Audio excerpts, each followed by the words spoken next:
Hi guys, so I finished this book, Subtle Art of Not Giving a Fuck, and this book is a must read for any and everybody. This book not only changed my perspective about myself, it changed my perspective on the world in general, my view on a lot of things, and my mindset towards a lot of things. It, it will not only shape your mind about situations, which shape your mind on how you see the world in general and your relationship with your family, yourself, and with friends. I was able to summarize this book into 7 keywords, one being the key idea of this book and 7 points. The key idea of this book is I write them down so I don't skip or forget anyone. So the key idea about this book is you can't care about everything. So choose wisely what deserves your energy, time, and emotion. The takeaways in this book, I will read them from here, but I will elaborate based on my perspective and what I picked from it. Number one is you have a limited number of fucks to give. Don't waste them on things that don't really matter. Learn to prioritize what is really important to you. Learn to prioritize what is really important to you. Number two is happiness comes from solving problems. The world will always give us problems. The world when you solve one problem, leads to another problem. If your problem now is to get a house, when you find the money and get the house, the next problem is how to furnish the building, how to fix the electricity, the water, and like every other thing that comes with a house. That would be like the next problem. And when you fix them, it now comes like maintaining it. That is now the next problem. I don't know if what I'm saying is making sense. So happiness comes from solving problems. Life will always have problems. The goal is to find better ways to solve them and focus on more meaningful ones to solve. If your problem is you don't have data, you don't have foodstuffs in your apartment as a student or like any of that, and you do not have like transport and all of that, you cannot sit and focus on like food. Your problem generally is money, because when you have money, the rest of these other things are solved on. So you focus on what to do to bring money so you can solve the problems at hand.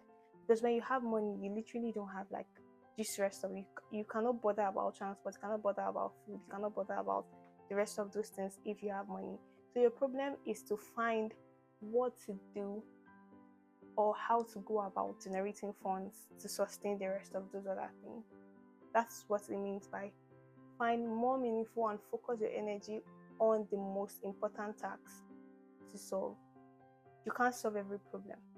You cannot solve every problem. Some problems are interlinked to the other. So find the root cause and dive on it. If your problem is hunger, starvation, and all of that, your problem is not food. Your problem is source of income to keep you going. Do you get the point? Number three is taking responsibility is empowering. Even if something isn't your fault, owning your response puts you in control. How you respond to situations gives you an edge, gives you control, puts you in charge. When things are going on, taking responsibility of how you handle those situations or how you react puts you ahead and puts you in control of yourself and of the situation. Do you get the point? Number four is you are not special. I am not special, and that is okay. Accepting the ordinary nature frees us from unrealistic expectations and pressure. Accepting yourself the way you are, your ordinary nature, puts you in a place of peace and relieves you of pressure and unrealistic expectations. Accepting your nature and accepting yourself makes you comfortable in yourself and in your environment. limits your level of insecurity and self-doubt, because right now you're living as yourself, being you, accepting that you're not special and that you are just you reduces the level of insecurity. Your level of insecurity as a person makes you comfortable in yourself and in your environment and comfortable with other people, because the more confident you are and the more you are able to address and put things the way you want them to be, and not placing your self expectations on what people want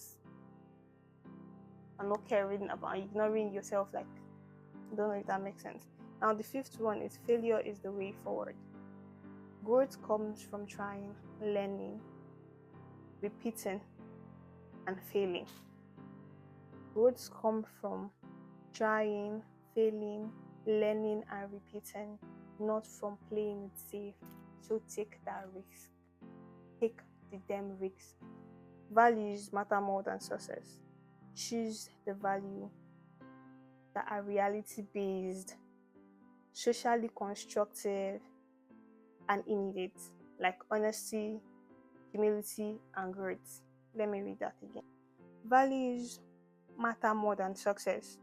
Choose values that are reality based, socially constructive, and immediate, like honesty, humility, and growth. Last one is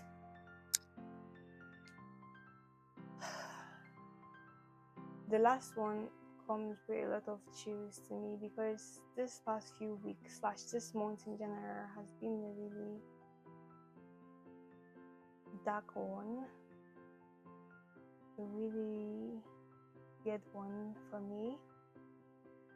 Not me personally, but for the people that I love, my friends, and it's been a lot going on like lately, and I'm just going to read it based on the logic and the points that it might actually help other people without being like sentimental and all of that. The last one, which is the seventh one, is death puts things into perspective.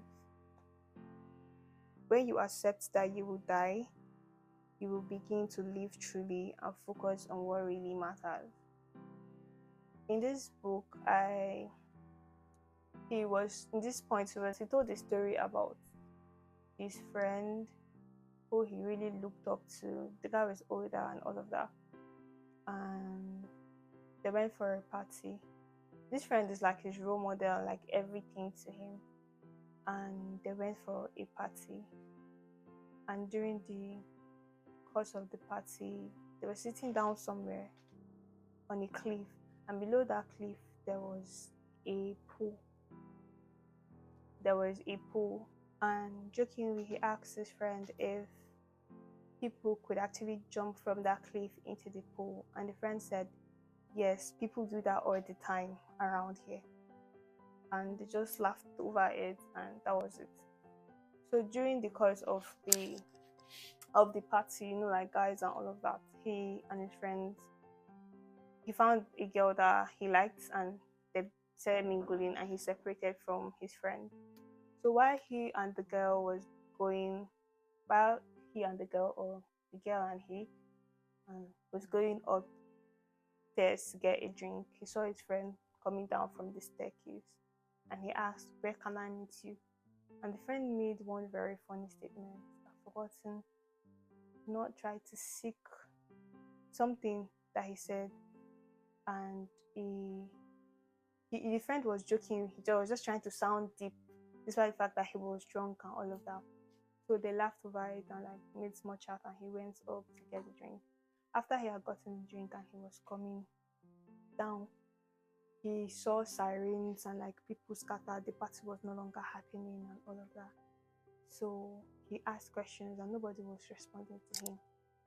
Everybody was looking at the pool. So when he looked, he saw like, I think it took a couple of minutes, and he could not see his friend. Next thing he saw was them pulling his friend's body from the depths of the pool or something. And he was overwhelmed, unfolded, and sad. He was driving, and he told his father he was not going to come to work and all of that. I think he was working for his father at the time. The father excused him because he had not been one to skip work at all. And the father asked him if he was okay. was trying to be strong, and all of a sudden he burst into tears and started crying and telling his father things just the way father and son would talk, and very in a very emotional way. So months went by and he was sulking and mourning that his friend, because the friend was literally the motivation he had moving forward. As he said in the book, during some nights he would dream about him and his friend sitting and talking and all of that. On one of the occasions of him dreaming, his friend told him, "Why are you scared that I'm dead when you were scared to live?" So basically, he was scared of living his life and he was scared of death. That changed, that question his friend asked him changed a lot of perspective, and it put him on track.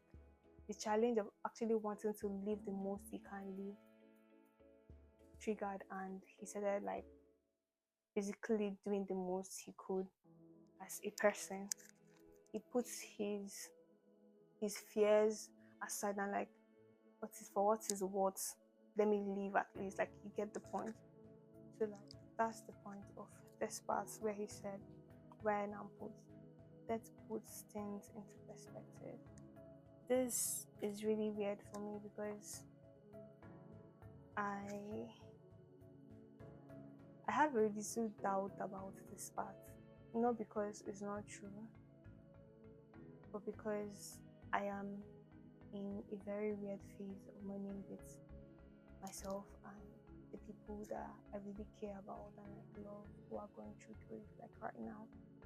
And in as much as I believe this, I'm still scared. Still scared of like the pain, and I don't know. This is just a very weird phase, but I hope you get the points logically on a plain point of view from whoever this has a lesson for them to pick from. So yeah, thank you for watching to this accent. Bye bye.